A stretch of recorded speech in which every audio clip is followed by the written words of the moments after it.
ನಮಸ್ಕಾರ. ಇವತ್ತು ಮಹಾನಗರ ಪಾಲಿಕೆಯಲ್ಲಿ ಸಾಕಷ್ಟು ತೊಂದರೆಗಳು ಜನರು ಅನುಭವಿಸ್ತಾ ಇದ್ದಾರೆ. ಇದಕ್ಕೆ ಮುಂಚೆ ಬಿಬಿಎಂಪಿಯಲ್ಲಿ 2 hectares ಅಂದ್ರೆ 5 ಎಕರೆ ಒಳಗಡೆ ಇಲ್ಲೇ ನಕ್ಷಾ ಮಂಜೂರಾತಿ ಕೊಡ್ತಾ ಇದ್ರು, ಖಾತಾ ಎಲ್ಲ ಮಾಡ್ತಾ ಇದ್ರು. ಅದನ್ನ 1 hectare ಅಂತ ಮಾಡಿ ಇನ್ನು 1 hectare ಮೇಲ್ಗಡೆ ಅದನ್ನ ಬಿಡಿಎಗೆ ರೆಫರ್ ಮಾಡಿದ್ದಾರೆ. ಬಿಡಿಎಗೆ ರೆಫರ್ ಮಾಡೋದ್ರಿಂದ ಏನೂ ಲಾಭ ಅಲ್ಲ. ಈ ಸಿಂಗಲ್ ಲೋಡ್ ಪ್ಲಾನ್ ಇಂದ ಯಾವುದೇ ರೀತಿಯಾಗ್ಲಿ ಸಾರ್ವಜನಿಕರಿಗೆ ಅನುಕೂಲ ಇಲ್ಲ. ಈ ಸಿಂಗಲ್ ಲೋಡ್ ಪ್ಲಾನ್ ಏನಂದ್ರೆ ಅಪ್ಲೈ ಮಾಡಿದ್ರೆ CDP, ವಿಲೇಜ್ ಮ್ಯಾಪ್, ರಾಜಕಾಲುವೆ ಇದೆಯಾ, ರಸ್ತೆ ಇದೆಯಾ ಅದನ್ನ ಪರಿಶೀಲನೆ ಮಾಡ್ತಾರೆ. ಪರಿಶೀಲನೆ ಮಾಡಿ ಅದನ್ನ ಇವರು ಒಂದು ಬ್ಲೂ ಪ್ರಿಂಟ್ ಎಲ್ಲ ಅನುಮೋದನೆ ಮಾಡ್ಕೊಡೋದಕ್ಕೆ ಸಿಂಗಲ್ ಲೋಡ್ ಪ್ಲಾನ್ ಮಾಡಿದ್ದಾರೆ. ಅದ್ರ ಅವಶ್ಯಕತೆನೂ ಇಲ್ಲ. ಕೆಲವು ಅಧಿಕಾರಿಗಳು ಸರ್ಕಾರದ ಗಮನಕ್ಕೆ ಬರ್ದಿರ, ನಗರಾಭಿವೃದ್ಧಿ ಸಚಿವರಿಗೆ ಗಮನಕ್ಕೆ ಬರ್ದಿರ, ಇವ್ರು ಇಷ್ಟ ಬಂದಾಗೆ ಕೆಲವು ಆರ್ಡರ್ಗಳೆಲ್ಲ ಮಾಡ್ಕೊಂತಾರೆ.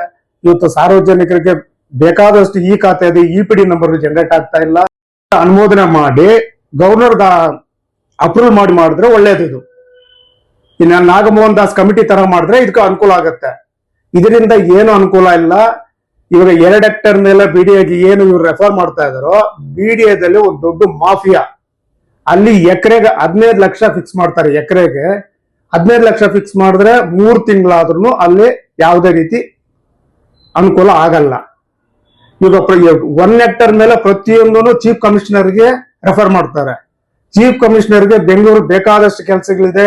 ಸಾರ್ವಜನಿಕರದ್ದು ಚರಂಡಿದು ಇರ್ಬೋದು, ರಸ್ತೆಗಳದ್ದು ಇರ್ಬೋದು, ಸ್ಟ್ರೀಟ್ ಲೈಟ್ ಇರ್ಬೋದು, ಬೇಕಾದಷ್ಟು ಚೀಫ್ ಕಮಿಷನರ್ಗೆ ಇದೆ. ಇವಾಗ ಚೀಫ್ ಕಮಿಷನರ್ಗೆ 1 hectare ವರೆಗೂ ಲಿಮಿಟ್ ಕೊಟ್ಟಿದ್ದಾರೆ.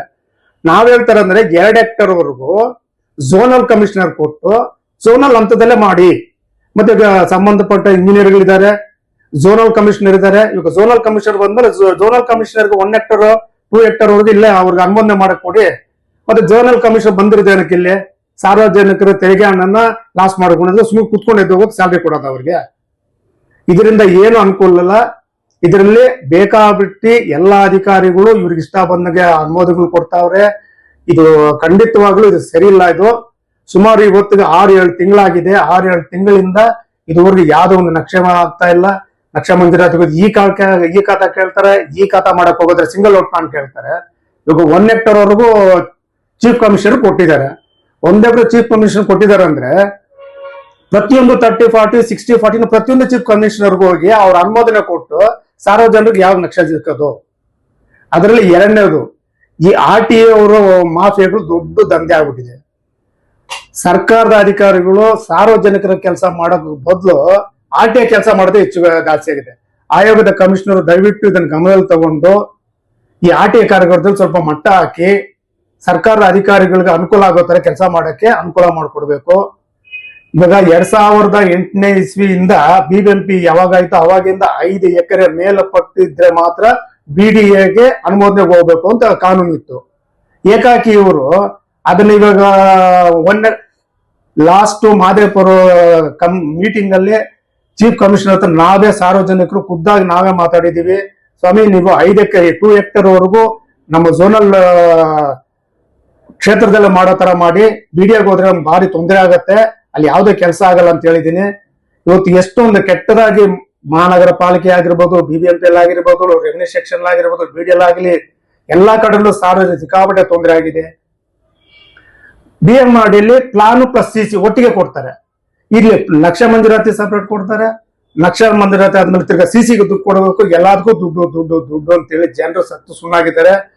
ಹೊರಗಿಂದ ತೆಲಂಗಾಣ ಆಗಿರ್ಬೋದು, ಆಂಧ್ರ ಪ್ರದೇಶದಲ್ಲಿ ಕರ್ನಾಟಕದ ಬಗ್ಗೆ ಕೆಲವು ಮಾಧ್ಯಮದವರು ಕೆಟ್ಟದಾಗ ಮಾತಾಡ್ತಾರೆ. ಎಷ್ಟೊಂದು ಕರ್ನಾಟಕದಲ್ಲಿ ಲಂಚಾವತಾರ ಇದೆ, ಯಾವ ತರ ಬಿಲ್ಡರ್ ಚಿತ್ರಹಿಂಸೆ ಅನುಭವಿಸ್ತಾ ಇದಾರೆ. ರೇರಾದಲ್ಲಿ ಇವತ್ತು ಏನ್ ಕಷ್ಟ ಪಡ್ತಾ ಇದಾರೆ ಜನರು.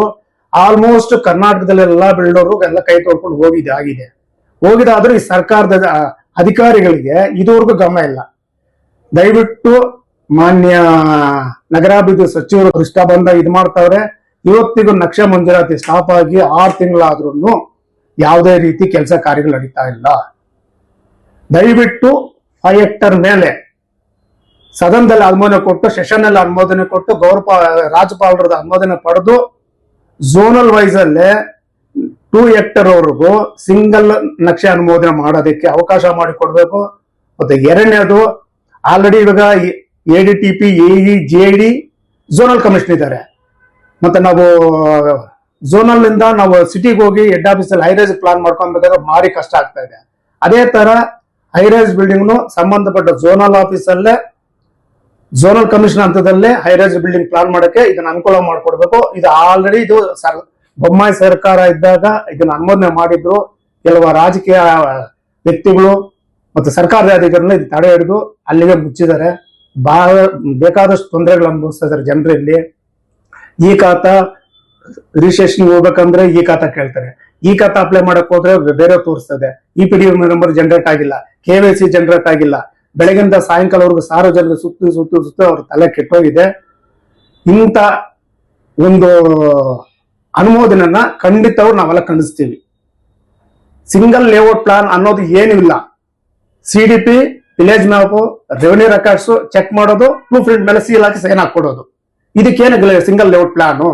ಇದಕ್ ಮುಂಚೆ 5 ಎಕರೆಗೆ ಏನ್ ಮಾಡ್ತಾ ಇದ್ರು, ADLRs ವಿಸ್ತರಿಸ್ಕೊಂತ ಇದ್ರು. ಸಂಬಂಧಪಟ್ಟ JD ಅವರು ಅದನ್ನ ರಾಜಕಾಲುವೆ ಇದೆಯಾ, ಕೊರಕುಳು ಇದೆಯಾ, ಎಷ್ಟು ಡಿಸ್ಟೆನ್ಸ್ ಇದೆ ಅಂತ ADLR ಡೀಟೇಲ್ ತಗೊಂಡು ಇಲ್ಲಿ ಅನುಮೋದನೆ ಕೊಡ್ತಾ ಇದ್ರು. ಅದೇ ರೀತಿ ಮಾಡಿ ಖಂಡಿತ ಇದನ್ನ ತಾವೇನನ್ನ 2 ಹೆಕ್ಟರ್ ಮೇಲೆ BDA ಕೊಟ್ರೆ ದಯವಿಟ್ಟು ಎಲ್ಲಾ ಬಿಲ್ಡರ್ಗಳು, ಸಾರ್ವಜನಿಕರು ಇನ್ನು ಮೇಲೆ ಅದ ಕೋರ್ಟ್ಗೆ ಹೋಗಿ ನಮ್ಗೆ ಅನುಕೂಲ ಆಗೋ ತರ ಹೋರಾಟ ಮಾಡಿ. ಇದು ಸಾಕಷ್ಟು ತೊಂದರೆ ಅನಿಪಿಸ್ತದೆ ಜನರು. ಇದನ್ನ 2 ಹೆಕ್ಟರ್ ಅನ್ನು ಮಾಡಿರೋದು ಇದು ಕರೆಕ್ಟ್ ಪದ್ಧತಿ ಅಲ್ಲ. ಚೀಫ್ ಕಮಿಷನರ್ ಅವರು ಹೇಳಿದ್ದಾರೆ 2 ಹೆಕ್ಟರ್ ವರೆಗೂ ನಾವು ಕೊಡ್ತೀವಿ ಅಂತ ಹೇಳಿ BDAಗೆ ರೆಫರ್ ಮಾಡೋ ಅವಶ್ಯಕತೆ ಏನಿತ್ತು? ದಯವಿಟ್ಟು ಮಾನ್ಯ ಮುಖ್ಯಮಂತ್ರಿಗಳು, ನಗರಾಭಿವೃದ್ಧಿ DK ಶಿವಕುಮಾರ್ ಸಾಹೇಬರು ತಮ್ಮ ಗಮನ ಕೇಳೋದೇನಂದ್ರೆ, ಇಲ್ಲಿ ತಮ್ಮ ಗಮನಕ್ಕೆ ಬರ್ದಿರ ಅಧಿಕಾರಿಗಳು ಅವ್ರ ಇಷ್ಟ ಬಂದಾಗೆ ಏನೇನೋ ಕಾನೂನು ಸುತ್ತೋಲೆಗಳು ಮಾಡ್ತಾ ಇದ್ದಾರೆ.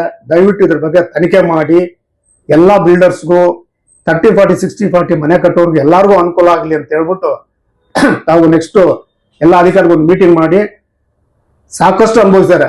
ಹೊರಗಿನ ಆಂಧ್ರ ಪ್ರದೇಶದಲ್ಲಿ ಕೆಟ್ಟದಾಗಿ ಕರ್ನಾಟಕದ ಮಾತಾಡುವಾಗ ನಮ್ಗೆ ಎಷ್ಟು ಬೇಜಾರಾಗುತ್ತೆ, ಎಷ್ಟು ತೊಂದರೆ ಆಗ್ತಾ ಇದೆ. ಪ್ರತಿಯೊಬ್ಬ ಬಿಲ್ಡರ್ ಈ ನಕ್ಷೆ ಮಂಜೂರಾತಿ ಈ ಖಾತಾಯಿಂದ ಇವತ್ತು ಎಷ್ಟೋ ರೆವೆನ್ಯೂ BBMP ಬರೋ ರೆವೆನ್ಯೂ ಸ್ಟಾಪ್ ಆಗಿದೆ. ಇದುವರೆಗೂ ತೆರಿಗೆ ಯಾರು ಕಟ್ತಾ ಇಲ್ಲ. ಇದನ್ನೆಲ್ಲ ಗಮನದಲ್ಲಿ ಇಟ್ಕೊಂಡು ದಯವಿಟ್ಟು ಈ ಸಿಂಗಲ್ ಲೇಔಟ್ ಪ್ಲಾನ್ ನ ಏನ್ ಮಾಡಿದ್ರು ಅದನ್ನ ಕ್ಯಾನ್ಸಲ್ ಮಾಡಿ 5 ಹೆಕ್ಟರ್ ವರೆಗೂ BBMP ಅಲ್ಲೇ ಮಾಡಿ ಸರ್ಕಾರದ ಅನುಮೋದನೆ ಪಡೆದು ನಾಗಮೋಹನ್ ದಾಸ್ ಕಮಿಟಿ ತರ ಇದನ್ನ ಮಾಡಿ ಕಮಿಟಿ ತರ ಮಾಡಿದ್ರೆ ಅನುಕೂಲ ಆಗುತ್ತೆ. ಸಿಂಗಲ್ ಲೇಔಟ್ ಪ್ಲಾನ್ ನ ಎಲ್ಲ ಚೀಫ್ ಕಮಿಷನ್ಗೆ ಕೊಟ್ಬಿಟ್ರೆ ಝೋನಲ್ ಕಮಿಷನ್ ಏನಕ್ಕೆ, JC ಏನಕ್ಕೆ, JD ಏನಕ್ಕೆ? ಸುಮ್ಗೆ ಇವರೆಲ್ಲ ಸರ್ಕಾರದ ಸಾರ್ವಜನಿಕರ ದುಡ್ಡನ್ನ, ತೆರಿಗೆ ದುಡ್ಡನ್ನ ಸಂಬಳ ಕೊಟ್ಟು ಇಟ್ಕೊಂಡೋದು. 5 ಎಕರೆ ಲಿಮಿಟ್ ವರೆಗೂ 2 ಹೆಕ್ಟರ್ಸ್ ಝೋನಲ್ ವೈಸ್ JD ಮತ್ತೆ ಝೋನಲ್ ಕಮಿಷನರ್ ಅವ್ರ ಮುಖಾಂತರ ನಡಿಬೇಕಿದು. ಹಿಂಗ್ ನಡೆದ್ರೆ ಅನುಕೂಲ ಆಗುತ್ತೆ.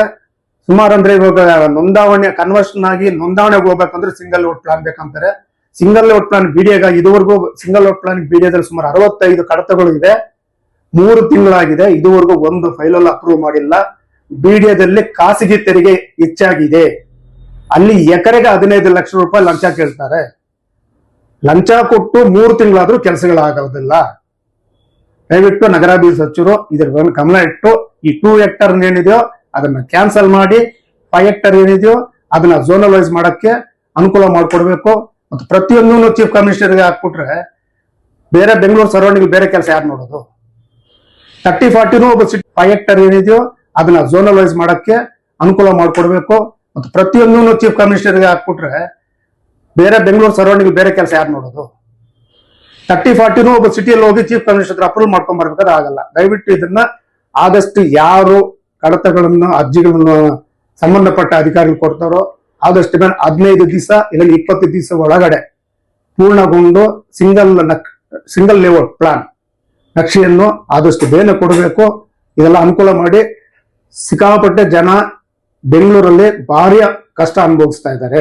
ದಯವಿಟ್ಟು ಇದ್ರ ಬಗ್ಗೆ ಮಾಧ್ಯಮದವರಿಗೆ ನಾವು ನಿಂತಿಸ್ಕೊಳ್ಳೋದೇನಂದ್ರೆ ಸರ್ಕಾರದ ಗಮನಕ್ಕೆ ತಂದು ಸಾರ್ವಜನಿಕರಿಗೆಲ್ಲ ತೊಂದರೆ ಆಗ್ತಾ ಇದೆ, ಇದರಿಂದ ಅನಾನುಕೂಲ ಆಗ್ತಾ ಇದೆ, ಇದು ಸರಿ ಇಲ್ಲ ಅಂತ ಹೇಳ್ತಾವ್ರೆ. ಇದ್ರ ಬಗ್ಗೆ ತಾವು ಸರ್ಕಾರ ಗಮನಕ್ಕೆ ತಂದು ಸಾರ್ವಜನಿಕ ಅನುಕೂಲ ಮಾಡಿಕೊಡ್ಬೇಕಂತ ತಮ್ಮನ್ನು ವಿನಂತಿಸ್ತೀನಿ. ವಿಶೇಷ ಸುದ್ದಿ ಹಾಗೂ ಮಾಹಿತಿಗಾಗಿ ನೋಡ್ತಾ ಇರಿ TV 99 ಬೆಂಗಳೂರು.